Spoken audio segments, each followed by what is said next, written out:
네, 요즘 정치권이 굉장히 뒤숭숭합니다. 손혜원 의원 논란에 이어 조혜주 선관위원 임명을 계기로 한국당이 국회 보이콧을 선언해 전국이 다시 얼어붙었습니다. 한편 더 뜨거워진 한국당 전당대회 유력 주자들은 나란히 보수 텃밭이죠. 영남 공략에 나섰는데요.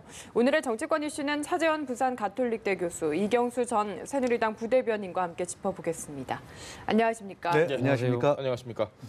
자, 조혜주 중앙선관위 상임위원, 청문회가 열리지 않고 임명이 강행된 첫사례입니다. 일단 논란이 어떤 내용인지 좀 설명을 해주셔야 될 것 같습니다. 지난달 13일이었죠. 그러니까 문재인 대통령이 중앙선관위 상임위 운영위원으로 이 조혜주 전 중앙선관위 이 계시던 분을 그러니까 내정을 했죠. 내정을 했는데 그 과정에서 국회 청문회가 실시되기 전에 야당에서 과거 2017년 당시 그러니까 그 문재인 대선 캠프에 공명선거 특보로 조혜주라는 분의 이름이 있다. 그렇다고 한다면 이분이 그러면 만약에 특정 캠프에 그러니까 몸을 담았던 적이 있다고 한다면 과연 공정성과 중립성이 엄격히 요구되는 중앙선관위원으로서 자격이 맞느냐. 그 문제를 이제 따지게 된 거죠. 거기에 대해서 지난 1월 9일이었죠. 1월 9일 날 민주당에서 사실은 알고 보니까 조혜주라는 분은 행정착오로 이름이 그냥 올라갔던 것뿐이지 실수일 뿐이었다. 실수로 올라간 것이 이분이 실질적으로 대선 캠프에서 무슨 일을 한 것은 아니다고 해명을 했어요. 그런데 민주당은 그거는 지금 일종의 그러니까 이 민주당이 뒤늦게 지금 발뺌하는 것이 아니냐. 그렇기 때문에 이걸 인정할 수 없다. 그래서 청문회 자체를 아예 보이콧을 했죠. 보이콧을 해서 상당히 이 원래 하기로 돼 있던 법정 시한이 1월 19일이었는데 1월 19일 지나도록 안 되고 있었던 것이죠. 그러나 청와대 입장에서는 이 지금 중앙선관위 상임위원이라는 이 엄중한 직책의 그걸 성격을 가만히 있어 가급적이면 청문 과정을 좀 해줬으면 좋겠다. 그래서 여야가 막판에 또 합의가 됐었어요. 다시 기간은 지났지만 그러니까 청문회 형태의 회의를 통해서 검증을 하자는 이야기가 됐지만 그 과정에서 정인을 채택하는 문제 때문에 결국은 이 지금 여야 합의가 결렬됨에 따라서 더 이상 청와대가 기다릴 수만은 없다. 그래서 어제 임명을 강행을 한 겁니다. 여기 대해서 지금 자유한국당을 비롯한 그러니까 야당 입장에서는 앞서도 제가 말씀드린 대로 그러니까 상당히 이 공정성과 중립성에 상당한 이 하자가 될 수 있는 인물을 강행한 부분에 대해서는 우리가 인정할 수 없다. 특히 민주주의 근간이 되는 이 선거제도와 관련된 문제이기 때문에 이 부분에 대해서 우리는 인정할 수 없다면서 지금 국회 보이콧을 자유한국당이 지금 선언을 한 상황입니다. 알겠습니다. 국회 보이콧과 관련해서요. 사실 한국당과 민주당 간에 좀 이야기가 엇갈리고 있거든요. 이 부분을 저희가 우선은 좀 이야기를 듣고 와서 이야기 나누도록 하겠습니다. 증인 부분도 모두 양보했기 때문에 이것은 청문회를 예정대로 해달라. 우리가 일요일 약속한 대로 다음 1월 안에 청문회를 개최할 수 있도록 해달라고 요구했음에도 불구하고 청와대가 이를 무시하고 밥상을 차버린 꼴이라고 말씀드리겠습니다. 앞으로 연쇄 농성과 검찰 고발 등 전면 투쟁을 전개해 나갈 것입니다. 자유한국당은 청와대 인사수석을 증인으로 요청하는 등 정쟁을 목적으로 한 청와대 청문회를 요구하며 결국 인사청문회를 무산시켰습니다. 자유한국당의 이번 국회 보이콧 어떻게 보십니까? 일단 이제 먼저 논점이 되는 것들을 먼저 살펴본 다음에 이제 말씀드리도록 하겠습니다. 사실은 이제 인사청문회 법에 따르면은 이 지금 조혜주 의원을 임명하신 것은 자체적으로 아무런 문제는 없습니다. 아무런 문제 없고 그 다음에 아시다시피 이제 중앙선거관리위원회는 헌법기관이거든요. 헌법기관이기 때문에 헌법에 규정이 되어 있습니다. 위원회에 대해서 어떻게 되어 있냐면은 위원은 정당에 가입하거나 정치에 관여할 수 없다는 이제 헌법 규정이 114조에 나와 있는데 요 해석을 어떻게 하냐가 문제거든요.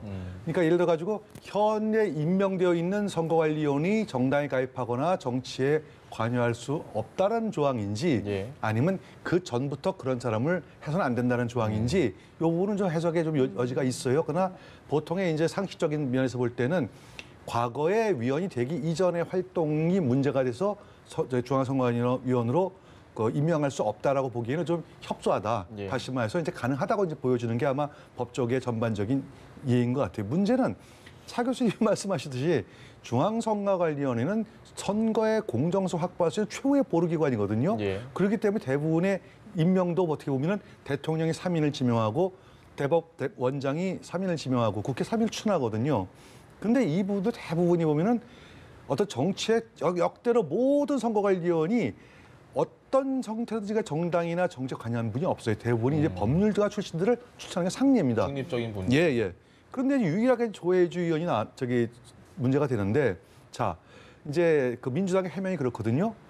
2017년 민주당에서 발간한 대통령 선거 백서에 공명선거 특보해가지고 조혜주라는 분이 이름이 명기가 돼 있는데, 그 대선 백서가 뭔지 한번 대선 백서는 예. 뭐냐면 이제 선거가 끝나면은 그 정당에서 그 다음에 선거에서 처음 출발부터 시작해가지고 끝까지 어떻게 선거를 치루었고 거기에 참여했던 인원들이 누구누구다라는 걸 갖다 일목요연에 밝히는 일종의 종합 분석서라고 보시면 됩니다. 당사자들에겐 굉장히 중요한 자료겠네요. 중요하죠. 중요하죠. 그리고 그렇기 때문에 제가 이제 거기 그 백서를 잠깐 봤거든요. 봤더니 예를 들어 이런 경우는 있습니다. 거기에 참여한 인원이 굉장히 많습니다. 대선 때 어떤 예. 위원회는 100명, 200명 안보위원회 같은 경우에는 거의 1000명가량이 이제 출석된 경우도 있어요. 그런데 공명선거 특보는 딱 한 분이에요. 네. 중요한 자리겠네요. 그렇죠. 예. 근데 여러 명이 있는 자리에서 제 이름이 조혜주라는 이름이 들어갔다면은 실무자 착오할 수 있습니다. 근데 딱 한 명인데 그걸 착오했다? 이거는 제가 볼 때 0.1%의 가능성도 없는, 그러니까 민주당에서 좀 약간 변명이 굉장히 옹색하다. 그래서 제가 볼 때는 그 사실은 맞는 것 같아요. 네. 차라리 그건 맞는데 실질적으로 이분이 와서 활동한 적은 없다. 이건 얘기가 돼요. 근데 그 자체도 실무자의 실수다라고 하면은 이거는 손바닥 하늘 가리는 거죠. 그러니까 변명이 잘못됐어요. 그렇기 때문에 이제 야당에서는 이 문제를 가지고 집중적으로 문제 제기를 하는 것이고, 그다음에 두 번째, 청와대에서 지금 이제 문제가 나오는 거는, 그러면 이와 같은 백서가 나왔는데 이것이 아까 제가 헌법도 말씀드렸고 예. 그다음에 중앙선거관리법도 여러 가지가 문제가 네. 있는데 과연 이게 올바른지 안 올바른지를 따져보자는 거예요. 그럼 누가 필요하냐면은 이 인물을 추천한 바로 인사수석이 과연 나와서 네. 법적인 문제는 뭐가 있는지, 아니면 이게 맞는지 틀리는지 그걸 따져보자 그러는데 청와대 인사수석이 나갈 수는 없다고 하는 바람이 꼬였거든요. 그럼 자유한국당에서 그러면 좋다. 그럼 빼자. 그게 시간을 좀 다오. 했는데도 이제 청와대에서 이제 강행을 했다는 것이 상당히 이제 문제가 이제 되는 것이죠. 알겠습니다. 귀책 사유를 저희가 굳이 따지자면 네. 자유한국당의 이 보이콧은 지금 현재 정부 여당, 청와대와 여당 쪽에 있다고 보십니까? 아니면 한국당에 좀 너무 지나친 면이 있다, 어떻게 판단하십니까? 상당히 제가 정치 논평을 하면서 제가 상당히 조금 지양해야 될 태도 중에 하나가 좀 예. 양비론적인 시각이라는 생각이었는데 예. 이번 사안은 양쪽이 다 같이 좀 비판을 들어야 되지 않을까 하는 생각입니다. 앞서 제가 말씀드렸지만 중앙선관위 상임위원이라는 것 자체가 갖고 있는 그 직의 중요성은 아마 상당히 민주주의와 관련해서 상당히 중요한 역할이거든요. 그런 네. 측면에서 본다고 한다면 청와대가 사실은 문재인 정부가 출범하고 난 뒤에 여러 인사 과정에 진통이 있었습니다만은 그 모든 있던 장관급 인사들 같은 경우에 그러니까 청문회는 다 거쳤어요. 했지만 단지 그러니까 이 청문 경과 보고서가 채택이 안 돼서 네. 그 부분에도 그러니까 대통령이 기다리다가 이렇게 임명한 경우는 있지만 아예 청문회조차 하지 않고 그렇게 해서 임명한 케이스는 장관급으로는 이번이 처음입니다. 그런 네. 측면에서 본다고 한다면 문재인 정부 입장에서 좀 더 시간을 갖고 조금 더 야당으로 하여금 좀 검증할 수 있는 기회를 좀 더 주는 것이 바람직하지 않았나 하는 생각입니다. 왜? 지금 문재인 정부가 말 그대로 촛불혁명으로 탄생된 정부라고 한다면 민주주의 근간을 하나라도 흔들릴 수 있는 그런 의혹을 살 수 있는 행위 자체는 안 했어야 되는 것이 아닐까라는 측면에서 저는 청와대가 좀 진중하게 좀 더 기다릴 필요가 있지 않았을까. 그리고 야당으로 하여금 좀 더 검증할 수 있도록 좀 더 배려를 할 필요가 있지 않았을까. 앞서 말씀하신 것처럼 인사수석이 지금 나가니 못 나가니 그 문제가 쟁점이었다고 하고 그 부분에서 그러니까 지금 야당이 약간 한 발 걸어들이는 상황이었다고 한다면 더 아쉽다는 거죠. 그리고 또 한편으로는 지금 자유한국당의 태도 저는 상당히 문제가 있다고 봅니다. 앞서 말씀하신 것처럼 모르겠습니다. 지금 민주당에서는 손바닥으로 하늘을 가리는지 아닌지는 저는 잘 모르겠습니다만 어쨌든 이 부분에 대해서 왜 그런 민주당이 그러니까 지금 백서에 딱 한 명만 있는 공명선거 특보라는 이름에 조혜주라는 이름을 가인 행정사무차고였는가 네. 이 부분에 대해서 일단 청문회를 열어서 관련된 집중적으로 이렇게 이야기하고 하면 국민들이 그걸 다 볼 거 아닙니까? 그 과정에서 아, 자유한국당의 이야기가 맞네. 이거 민주당이 상당히 뭔가 손바닥 하늘을 가리고 있네. 그런 식으로 해서 자신 쪽으로 충분하게 여론을 갖고 가면서 이 부분에 대해서 부당성을 지적하고 이 조혜주 그러니까 상임위원의 임명 자체도 막을 수 있었을 것인데 왜 소중한 정치 투쟁의 장인 이 청문회를 처음부터 거부를 하는 쪽으로 갔었을까? 결국 이래서 결국은 지금 완전히 국회를 패싱해서 지금 상임위원회에게 임장을 그러니까 허용하는 그런 꼴이 되고 난 뒤에 지금은 제가 봤을 때는 닭 쫓던 게 지붕 쳐다보는 격으로 지금 이렇게 국회를 거부하면서 이렇게 투쟁을 하는 것 자체는 저는 모르겠습니다. 원래 이 투쟁 전략에 상당히 좀 미스가 있지 않나. 특히 나경원 원내대표가 국회 중심으로 모든 걸 하겠다고 지금 선언한 상태지 않습니까? 그런 기조하고도 좀 맞지 않다. 그런 측면에서는 좀 전략적 미스가 있지 않나 하는 생각도 듭니다. 똑같지만 다른 질문입니다. 질문을 잘 들으셔야 됩니다. 네네. 자유한국당의 보이콧 선언에 대해서 아까 여쭤봤는데 나경원 원내대표의 보이콧 선택에 대해서는 어떻게 생각하십니까?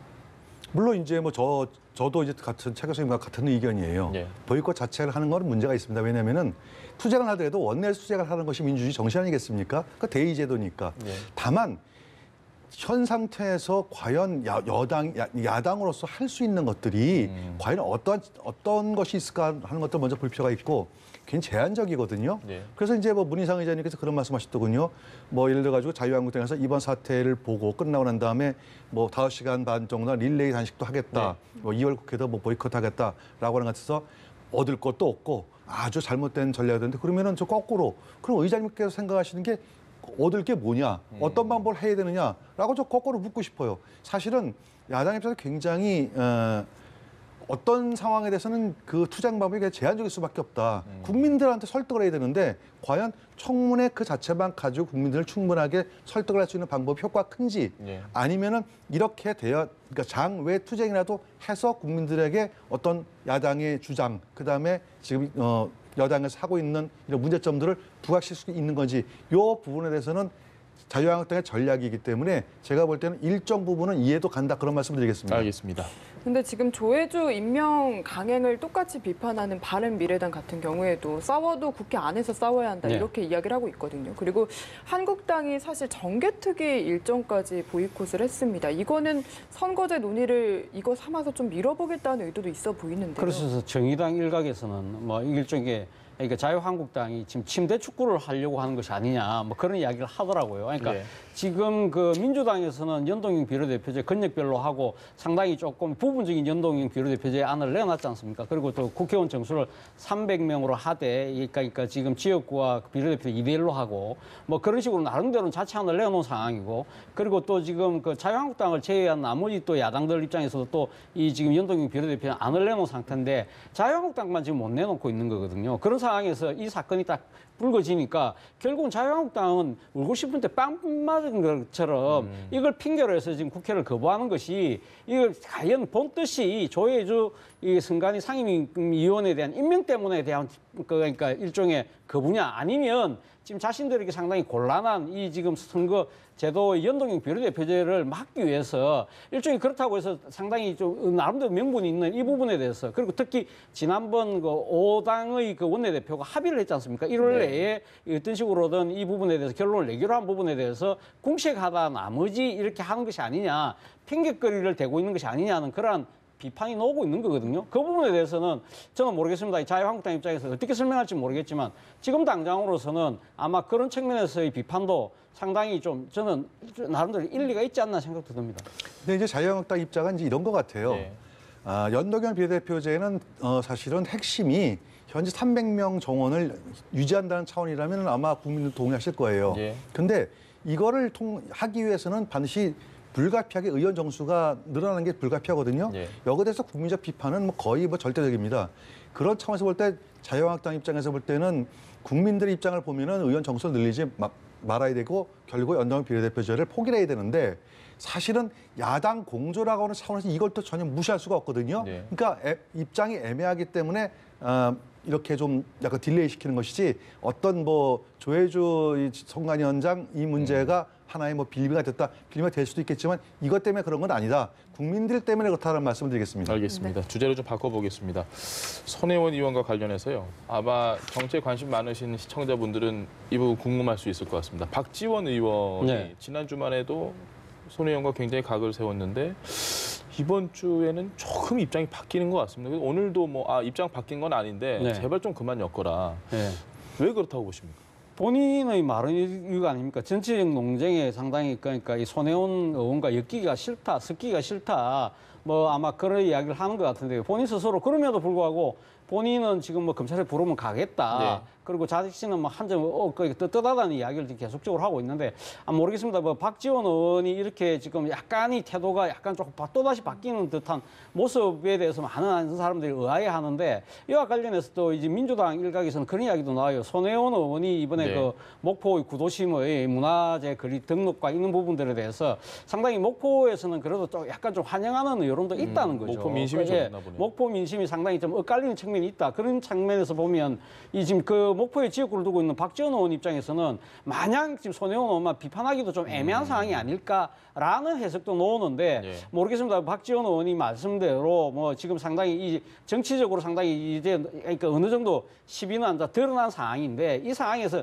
계속적으로 손혜원 의원을 뭐 공박하고 나가기도 본인 입장에서는 좀 중진된 그 의원 입장에서는 조선 의원과 계속적으로 이렇게 사사건건 시비를 건다는 것 자체도 아마 좀 그런 모양새도 좀 그렇고 뭐 그런 측면도 있지 않나. 뭐 저는 제 생각에 여러 가지 이런 모습 그러니까 다양한 복합적인 목포 시민들의 여론 그리고 또 본인의 정치적 위상과 손혜원 의원과의 관계 뭐 그런 부분들도 다 고려해서 나름대로는 조금 애매한 그런 태도를 보이고 있는 것이 아닐까 생각이 알겠습니다. 여론 말씀해 주셨는데 박지원 의원이 워낙 이 여론에 민감한 분이잖아요. 이거에 따라서 말을 계속 조금씩 바꿔왔다 이렇게 해석을 할 수도 있을까요? 당연히 지금 그런 상황이 된 것 같아요. 왜냐하면은 박지원이 볼 때 처음에 이 문제는 이제 단순하게 봤다가 그 다음에 투기 형태로 여론이 몰고 가니까 이제 이거 투기의 뭐 아이콘 얘기 나오고 배신 아이콘 이렇게 노지에 붙었지 않습니까? 그런데 목포 시민들 입장에서 볼 때는 손혜원 의원이 한 문제 자체를 삼는 것이 아니라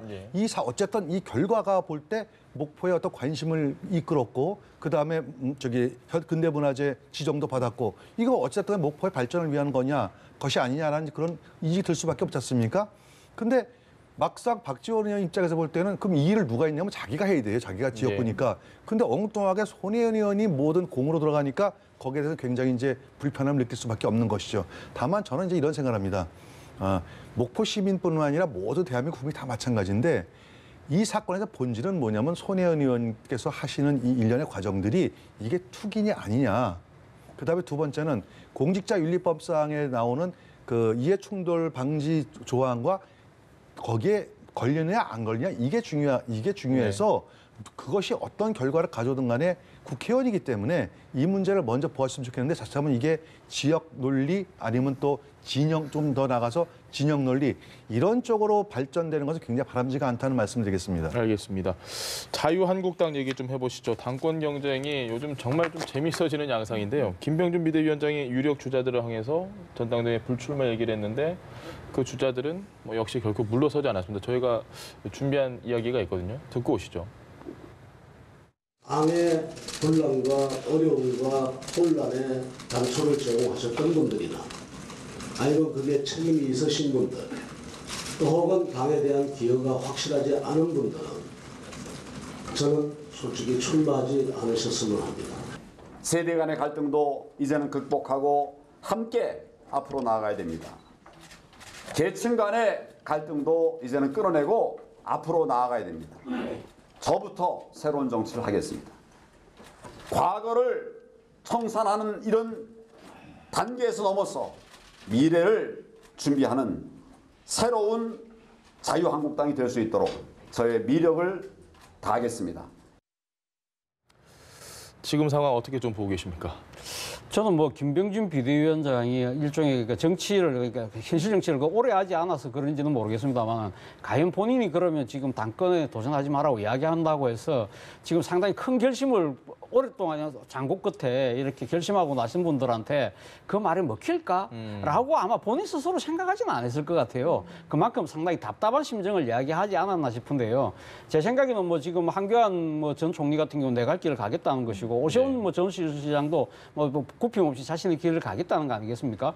뭐 사실은 뭐 지금 뭐 이 당권도 당권이지만 이분들 궁극적인 목표는 아마 차기 대선이 아닐까 하는 생각인데 차기 대선을 염두에 두고 있는 정신이라고 한다면 지금 뭐 보수 야당인 자유한국당의 지금 2월 27일 그 당권은 상당히 어떻게 보면 절대 반지의 그런 효력을 갖고 있어요. 왜냐하면 만약에 지금 그 당 대표가 된다고 한다면 지금 임기가 2년이니까 내년 지금 4월로 예정되어 있는 뭐 총선 앞두고 아마 공천권을 행사하게 될 수밖에 없지 않습니까? 예. 그렇다고 한다면 공천을 행사하게 되면 사실상 당 조직을 장악하게 되는 것이고요. 최소한 본전 이상만 하면 그다음 뭐 지금 아마 당 대표의 그 권한 더 커질 수밖에 없다. 그렇다고 한다면 아마 그 지금 이 그 자유한국당의 당원 당규가 지금 아마 제 생각에 그대로 유지되고 있지 싶은데 이 지금 대권 당권 분리 규정이 있어요. 그러니까 2022년 3월 달에 이 지금 만약에 대통령 선거가 있다고 한다면 2019년 6월 달까지만 물러나면 되는 거거든요. 그렇다면 그 사이에 상당히 아마 유리한 고지를 선점할 수 있다. 그렇다고 한다면 말 그대로 절대 반지를 끼게 될 수 있는 자리를 이제 목전에 있는 것인데 이걸 그냥 포기하라고 이야기한다는 것 자체가 먹힐 수가 없다. 저는 모르겠습니다. 만약에 진짜 비상대책위가 그런 생각을 갖고 있다고 한다면 예를 들면 그러니까 당권 대권 분리 규정이 지금 2월 2021년 9월 달에 그게 만약에 적용이 될 수밖에 없다고 한다면 좀 경과구정이라도 두서 그러면 만약에 지금 이번에 당대표가 선출되는 분은 그러면 뭐 예를 들면 뭐 대권까지 못 가게. 아니 대권까지 못 가게 하는 것이 아니라 예를 들면 그 지금 내년 전당대회, 그러니까 공천권을 행사할 때 총선 공천권을 행사에 상당히 뭐 관여를 못하게 한다든지 제약을 많이 제약을 준다든지 아니면 공천 제도 자체를 아예 가면 상향식 공천으로 해서 당 대표가 개입할 수 못하도록 그렇게 제도적 장치를 만드는 것이 오히려 낫지 않았을까 이런 식으로 그분들의 이 정치적 선의에다가 이렇게 기대서 호소하기에는 저는 너무 좀 아마추어 보이처럼 비친다는 생각이 듭니다. 알겠습니다. 김병준 비대위원장 말은 본인이 개파 청산을 위해서 7개월 동안 노력을 했는데 그게 무산이 될까 봐 걱정이 된다는 건데 반면에 또 시각이 이런 시각도 있습니다. 대권 도전을 위한 포석이다. 좀 어느 쪽이라고 보십니까? 뒤에 부분은 일정 부분 동의하는 부분이 있고요. 일단 김병준 위원장은요 참 정치를 모르시는 분이다. 대한민국 정치를. 그래서 저분은 역시 통된 견해시네요. 그거. 교수나 하시는 게 딱 맞다고 저는 이제 좀 심하게 표현하면 그런 표현을 쓰겠습니다. 왜냐하면요 대한민국 정치는 대통령제 중심제입니다. 여당은 대통령을 중심으로 해서 굴러가는 정당이에요. 그래서 대통령의 지지도가 곧 선거의 지지도하고 거의 비슷하게 맞아 떨어져 갑니다. 그럼 야당은 뭘로 가냐면은 바로 두 가지죠. 하나 대통령 지지도에 대한 역작용, 다시 말해서 그 반대 급부를 일정 정도 반영하고 두 번째는 차기 대통령 후보, 막강한 대통령 후보의 그 기대치를 가지고 선거를 치르는 거거든요. 다음번 내년에 당장에서 총선에서 대통령 후보가 나와서 그 선거를 이끌어야 선거에 승리하든 실패하든 결과가 나올 것이고 그 여세를 몰아서 차기 정권을 탈환할 것인가 못할 것인가가 그게 결론이 나는 거예요. 그런데 김병준 위원장부터 시작해서 일부 당권 후보들이 이거는 뭐 대선 후보 뽑는 게 아니라 뭐 당대표 뽑는 후보라고 하는데 그건 정말 바보 같은 소리다. 사실은 지금 이번 전당대회는요 차기 대선 후보의 가장 적합도가 누군지를 그 사람을 뽑는 거예요. 절대 반지에 동의하십니까? 그렇죠, 맞습니다. 저는 절대로 동의하고요. 다만 이제 김병준 위원장이 이제 이런 생각을 하셨을 거예요. 본인이 대선 후보에 사실은 조금 뭐 어떤 관심이 있었어요. 그러면 이제 제일 먼저 이제 어떻게 해야 될까요? 당내 유력한 대선 후보들을 일정 정도 이렇게 좀 견제는 필요한데 바깥에서 견제 안 되거든요. 일단 장내로 링 안으로 끌어들여놓고서 손발을 묶고 마치 이제 물귀신 작전처럼 나도 안 나갈 때 같이 나가지 말자 하고면은 누가 손해를 볼까요? 김병준은 손해 안 보고 다른 분이 손해 보거든요. 예를 들어서 황교안 총리 지금 말씀하신다면은 황 총리가 지금 들어왔어요. 언론에서는 다 왜 들어왔을까? 지금 이 시점에 더 이따 들어오지. 근데 지금 들어왔던 것은 당권 도전했기 때문에 들어왔다 이렇게 뭐 분석도 하고 또 부지도 몰고 하거든요. 여기서 만약에 안 나오면은 역시 공무원 또 눈치 보는구나 이렇게 비판 나올 거 아니겠습니까? 그렇기 때문에 황교안 전 총리는 입당한 이상 본인의 의사 상관없이 당권에 도전할 수밖에 없는 구조가 됐어요, 이미. 이건 낙장 불입인가요? 네, 맞습니다. 딱 그 표현이 맞는데 낙장 불입입니다. 알겠습니다. 황교안, 오세훈, 홍준표 이 세 분 지금 유력 주자로 많이 거론이 되는데 치명적인 약점들이 다 있습니다. 약점 역시 뭐 경중 따지기는 어렵지만 그래도 이 약점에서 좀 이건 좀 그렇다라는 생각하시는 게 있을까요, 혹시? 저는 뭐 사실 뭐 이 세 분이 갖고 있는 약점이 다 50보 100보가 아닐까 하는 생각입니다. 뭐 지금 지금 황교안 전 총리 입장에서 본다고 한다면 아무래도 탄핵 책임론이겠죠. 그러니까 뭐 지금 박근혜 정부 이 4년 1개월 동안 뭐 그 처음부터 끝까지 국무위원을 지나지 않았습니까? 특히 마지막에는 총리를 맡아서 대통령 파면 이후에는 그 대통령 권한 대행까지 했다는 것이죠. 그런 측면에서 본다고 한다면 과연 그 국정농단의 책임에 대한 그 상황에서 자유로울 수 있느냐. 그리고 이걸 뛰어넘어서 새로운 가치를 만들어낼 수 있을까라는 부분에 발목이 잡힐 수밖에 없는 상황이고요. 지금 오세훈 전 서울시장 같은 경우는 뭐 당시 탄핵 국면 과정에서 또 이 당을 탈당했다가 지금 복당을 하지 않았습니까? 이 부분에 대해서 여러 가지 또 이제 상당한 또 어떻게 보면 책임에 또 자유로울 수 없는 입장이고 무엇보다도 2011년도에 그 서울시장으로 계실 때 무상급식과 관련해서 시장직을 사퇴함으로써 사실 어떻게 보면 보수가 상당히 괴멸되는 첫 번째 단초를 제공한 측면이 있다는 측면이 있는 것이고 뭐 홍준표 전 대표 같은 경우 알다시피 이번 전당대회가 본인의 지방선거 참패로 인해서 지금 일종의 치러지는 보궐선거, 보궐선거 아니지만 재선거긴 하지만 하여튼 그런 원인 제공자 입장이라는 것이죠. 그렇기 때문에 세 분의 그 후보만 따져놓고 봤을 때는 어느 누구의 책임의 경중을 원하기는 상당히 좀 힘들다. 그렇다고 한다면 결국 가면 당원이나 국민들을 어떻게 평가할 것인가. 앞으로 향후 진행되는 이 전당대회 과정에 만약 세 분이 다 놓은다고 했을 때 본인이 이 상황을 어떻게 헤쳐나가느냐. 그리고 또 국민들에게 어떤 새로운 비전과 꿈을 줄 수 있느냐. 이게서 아마 판가름이 나지 않을까 생각이 됩니다. 알겠습니다. 자, 여당 차기 잠룡들 얘기도 해보시죠. 박원순 서울시장, 김부겸 행정안전부 장관. 광화문 광장 개편 문제로 한번 크게 지금 맞붙었는데요. 자막 지금 CG 나오는데 서울시 설계안을 받아들일 수 없다. 협의 과정에서 안 된다고 수차례 얘기했는데 그대로 발표하는 경우가 어딨냐. 뭐 뒤에 또 있습니다. 그냥 발표해서 여론으로 밀어붙이려고 하는 거냐라고 얘기를 했는데 박원순 시장이 이에 대해서 또 얘기를 했습니다. 저희가 직접 육성을 한번 들어보겠습니다. 세상에 절대 안 되는 일이 어디 있겠습니까? 절대 안 되는 일이 어디 있겠습니까? 사실은 뭐 이게 정부하고 특히 청와대하고 저희들이 협력해서 그동안 쭉 추진해 왔던 일이고 왜냐하면 광화문 대통령 시대 이제 광화문 대통령 시대를 함께 준비하기 위해서 그리고 또 어제 그 행안부에서 그렇게 성명서를 냈다가 또 잘해서 협의해서 해결해 나가겠다 이렇게 이제 또 양 기관이 만나서 이렇게 발표까지 했죠. 근데 장관님이 무슨 뜻에서 그런 말씀을 하셨는지는 모르겠는데 제가 만나서 잘 해결하겠습니다. 걱정하지 마십시오. 자, 뉴스공장에 나와서 한 얘기인데요. 장관님이 무슨 뜻에서 그런 얘기를 한지 모르겠는데 라고 할 때 같이 있던 패널들한테서 오라는 탄성이 나왔습니다. 뭔가 두 사람 사이에 이런 걸 보면서 어떤 생각이 좀 드십니까? 근데 저는 이제 이거를 일부 언론에서는 차기 여권의 잠룡들의 이제 신경전이 벌써 시작됐다, 견제가 시작됐다 그렇게 보여지는데 저는 이걸 좀 축소하고 싶어요. 거기까지 이제 하기에는 조금 너무 이제 과다, 그러니까 해석상 과다 해석이라고 보여지는 것이죠. 왜냐하면은 지금 이제 이 광화문 광장에 처음에 이렇게 꾸민 것은 오세훈 시장이 이제 한 일이거든요. 그러니까 자기 업적이라고 해가지고 뭐 이순신장고 동상도 갖다 놓고 그다음에 세종대왕 동상도 옮겨놓고 다 했는데 이거를 이제 박원순 시장이 자기의 또 다른 할 게 이제 그러니까 보여지는 행정 중에서 할 수 있는 것들이 많지가 않은데 그래서 이 공모를 했어요. 시민 공모를 해가지고 이제 광화문 광장 재구성안을 내왔는데 그 재구성안을 보니까 정부 종합청사 그쪽이 완전히 막혀버렸어요.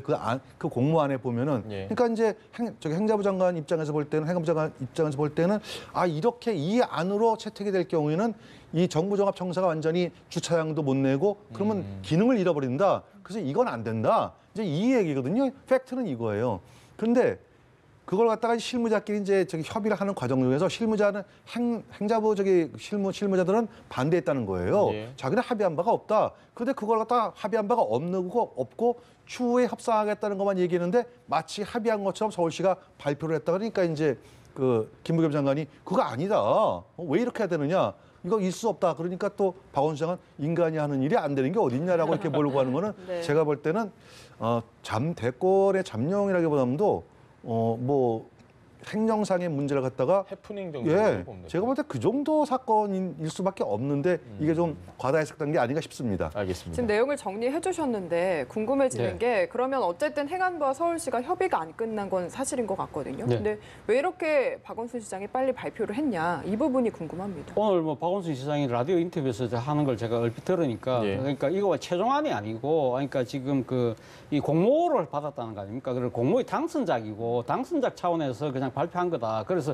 이걸 또 토대로 해서 이제 그러니까 국민들 여론을 수렴하겠다는 뜻이었다고 이야기를 했는데 저는 그 이야기를 들으면서 약간 고개가 갸웃거리는 부분이 그렇다고 한다면 결국 그러면 박원순 시장께서 그러면 그 공모작 당선의 최종 확정 계획도 아닌데 본인이 직접 나와서 그렇게 발표를 하고 하는 것 자체가 일종의 좀 오해를 살 수 있지 않았을까 하는 생각이 든다는 것이죠. 그래서 박원순 시장이 직접 이 공모작을 당선작을 발표를 하면서 이야기를 하면서 상당한 그 정치적 무기를 실었기 때문에 그 다음날 뭐 지금 그 신문들도 사실은 그것이 거의 결정된 것처럼 보도한 측면이 분명히 있는 것이거든요. 그런 측면에서 보면 서울시가 이 부분에 대해서는 그러니까 지금 그 정부종합청사하고 관련된 부분도 있고 이런 부분들은 또 지금 경복궁과 관련 앞에 부분은 문화재청이라니까 중앙정부하고도 상당히 협의할 요소가 상당히 있다는 것이죠. 그렇다고 한다면 그런 부분들에 대해서는 좀 더 치밀하게 이야기하고 난 뒤에 시장님의 발언은 조금 더 뒤에 나와서도 되지 않았을까. 최종안 정도의 이야기를 하는 것이 맞지 않았을까 하는 생각이 들고요. 그리고 사실 이런 부분들 때문에 아직 뭐 지금 말 그대로 하면 지금 사실상 어떻게 보면 이 지금 그 초안의 단계인데 이 부분을 갖고 지금 그 서울시장과 행안부 장관이 공개적으로 충돌하는 모습은 제가 생각했을 때는 여권 전체에게 절대 도움이 안 되지 않을까 하는 생각이 듭니다. 그것도 궁금합니다. 예를 들어서 박원순 시장이 이제 이런 안을 낸 걸 뉴스에서 김부겸 장관이 봤다. 아니 이게 뭐야? 바로 박원순 시장한테 얘기를 하거나 아니면 뭐 참모진들에게 전달해서 이거 좀 다시 좀 보류합시다라고 조용히 얘기를 할 수도 있는데. 근데 이미 서울시가 발표를 했거든요, 먼저. 예. 합의한 거라고 행안부하고. 그러니까 장관 입장에서 볼 때는 이미 발표했다고 기자들한테 얘기를 해버렸으니까 자기가 김부겸 장관 입장에서 볼 때는 그게 아니다라고 본인이 직접 기자한테 해명할 필요가 있었던 거죠, 언론을 통해서. 예를 들어가지고 그게 아니고 박원순 시장님이 김부겸 장관한테 합의해서 고맙습니다 그랬다면은 아니 그게 아닌데요라고 합의가 되겠지만 서울시가 먼저 발표를 해버렸어요, 언론에다가 합의가 된 거라고. 그러니까 행안부 장관 입장에서 볼 때는 언론을 통해서 해명할 수밖에 없는 것이죠. 알겠습니다. 지금 설계안 발표된 내용을 보면은 이 안되면은 차량 출입구도 폐쇄되고 지금 주차장도 전부 공원으로 바뀌어서 쓸 수가 없고 사실 행안부 입장에선 받아들이기 힘든 내용인 건 맞거든요. 그래서 저는 뭐 행안부가 단지 그러니까 서울 그 정부종합청사의 문제만은 지금 갖고 이야기는 하는 것 같지는 않습니다. 물론 지금 그 정부종합청사의 기능이 상당 부분 이렇게 상당히 그 제한될 수밖에 없는 그런 측면도 있지만 예를 들면 우리나라의 국가적 상징거리라고 할 수 있는 지금 광화문 광장에 지금 놓여 있는 상징적인 예를 들면 상징 중에 하나가 이순신 장군 동상이라든지 이순신 장군 동상이 상당히 오랫동안 그 자리에 있었다는 것이죠. 물론 이 부분에 대해서 지금 박원순 서울시장은 결정된 건 아니다. 근데 지금 그 당선작에 보면 이 지금 그 이순신 장군 동상을 어디다 보느냐면 세종문화회관 옆으로 보낸다는 것이죠. 이런 부분들이 과연 국민적 합의가 이루어졌느냐. 이건 단지 광화문 광장이라는 건 서울 시민만의 광장이 아니라는 겁니다. 국가 대표 광장이거든요. 그렇다고 하면 국민 전체의 여론을 수렴할 필요가 있는데 이런 중요한 국가적인 대사 부분에 있어서 단지 서울시도 지방정부잖아요. 지방정부 차원에서 서울 시민들만 대상으로 하는 것은 좀 문제가 있는 것이 아닐까. 이걸 좀 더 강범위하게 국민 여론을 들을 필요가 있다는 그러한 이 준비 과정에서의 이 여론의 수렴 이런 부분들이 좀 부족한 것을 아마 저는 좀 더 강하게 지적한 것이 아닐까 생각이 듭니다. 알겠습니다. 마지막으로 유시민 이사장 짧게 대선 주자 여론조사에서 이름 빼달라 중앙선관위가 거부했습니다. 이걸 어떻게 보십니까? 그거 거부할 수 있어요. 왜냐하면 그거는 그 여론조사 회사에서 넣는 거지 중앙선거관리위원회에서 이 사람을 넣어라 말라 하면은 그건 오히려 그건 저희 권한 남용이 되죠. 그렇기 때문에 당연히 중앙선거관리위원회에서는 그럴 수 있는데 유시민 작가 작가이자 뭐 노무현재단 이사장님 제가 볼 때는 그 진실성은 좀 믿어줄 필요가 있을 것 같아요. 지나치게 그거를 쇼로만 보고 또 유시민 작가가 또 뭐 정치에 야심 있어 쇼로 한다라고 그렇게 보실 필요 없을 것 같아요. 뭐 이런 얘기 하시는 분들도 그럴 필요 없을 것 같아요. 오히려 저기 여론조사 기관에서도 본인이 이렇게 원하시면은 빼는 게 맞다고 보여집니다. 괜히 넣어가지고 다른 사람들로 하여금 선택 어떤 혼선을 줄 가능성도 있고 그리고 본인이 나중에 정말 뜻이 있으면 이제 생각해보니까 내가 나가야 되겠다. 다시 넣어주십시오. 하면 넣어주면 되는 거거든요. 그게 제가 볼 때 맞다고 합니다. 본인의 의사를 중요하는 게 맞지 본인이 싫다는데 그걸 억지로 넣어가지고 마치 포인트 올린다 그러나요? 예. 그렇게 할 필요 없다. 그런 말씀드리겠습니다. 알겠습니다. 네, 비슷한 생각이신가요? 예, 뭐 저도 마찬가지 생각입니다. 그러니까 중앙선관위가 지금 언론사에게 대해서 특정인을 넣어라 마라 이렇게 이야기한다는 그 자체가 상당히 조금 어불성설이라는 생각을 갖고 있거든요. 그렇기 때문에 결국 언론사들 입장에서 판단했을 때는 유시민 그러니까 노무현 재단 이사장이 나름대로 상당히 정치적인 그러니까 지금 잠재력을 갖고 있고 충분히 대선에 출마할 가능성이 높다. 그렇다고 한다면 국민 여론을 우리가 파악해볼 필요가 있다고 생각한다면 언론사에서 그렇게 할 수 있는 것이죠. 단 여기서 제일 중요한 태도 누가 갖고 있느냐 하면 결국 유시민 이사장 생각이겠죠. 유시민 이사장님 말 그대로 본인이 대선에 생각이 없다고 한다면 계속적으로 정치와 거리를 두면서도 상당히 객관적이고 물론 뭐 본인이 의용지식은 하겠다고 했으니까 문재인 정부나 진보의 가치에 대해서 이야기하는 건 상당히 이야기하는 건 자유지만 그럼에도 불구하고 현실 정치와는 분명한 선을 긋는 그런 모습만 보인다고 한다면 괜한 시비에 저는 휘말리지 않을 거라고 봅니다. 알겠습니다. 네, 알겠습니다. 오늘 두 분 이야기 여기까지 듣겠습니다. 차재원 부산 가톨릭대 교수, 이경수 전 새누리당 부대변인과 함께했습니다. 말씀 감사합니다. 네, 고맙습니다.